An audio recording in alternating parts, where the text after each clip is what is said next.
வணக்கம் ஃப்ரெண்ட்ஸ், இது நம்ம சேனல் பிரணேஷ் மம்மி.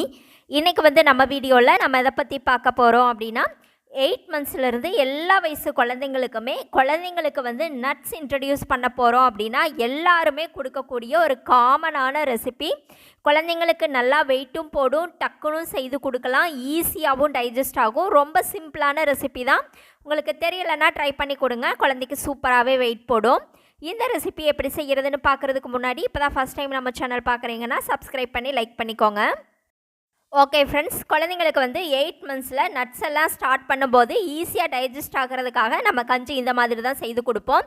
இதுக்கு வெள்ளை அவல் ஒரு 10 நிமிஷம் நல்லா ஊற வச்சுட்டு ஒரு மிக்ஸி ஜாரில் சேர்த்துக்கோங்க. நல்லா கழுவிட்டு ஊற வச்சுக்கோங்க. இது கூட ஒரு 2 டேட்ஸை நல்லா ஊற வச்சுட்டு சேர்த்துக்கோங்க. அதுக்கப்புறம் 2 முந்திரி, அதுக்கப்புறம் 2 ட்ரை கிரேப்ஸ் நான் சேர்த்துக்கிறேன். நீங்கள் 2 பாதாம் கூட தாராளமாக சேர்த்துக்கலாம். இது எல்லாத்தையுமே ஒரு அரை மணி நேரம் நல்லா ஊற வச்சுட்டு சேர்த்துக்கோங்க.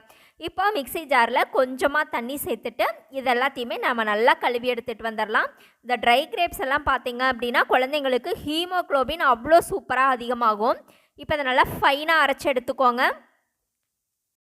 இப்போது நல்லா ஃபைனாக அரைச்சி எடுத்துகிட்டு வந்த அந்த அவல் நட்ஸ் அந்த பேஸ்ட்டை ஒரு சாஸ் பேனில் சேர்த்துட்டு இது கூட பார்த்திங்க அப்படின்னா கொஞ்சமாக தண்ணி சேர்த்துக்கோங்க. அந்த மிக்ஸி ஜாரை மட்டும் நான் கழுவிட்டு தண்ணி சேர்த்துக்கிறேன். இது கூடவே பார்த்திங்க அப்படின்னா அரை டம்ளர் தண்ணி, அரை டம்ளர் பால் அந்த அளவுக்கு கலந்துட்டு கொஞ்சமாக சேர்த்துக்கிறேன்.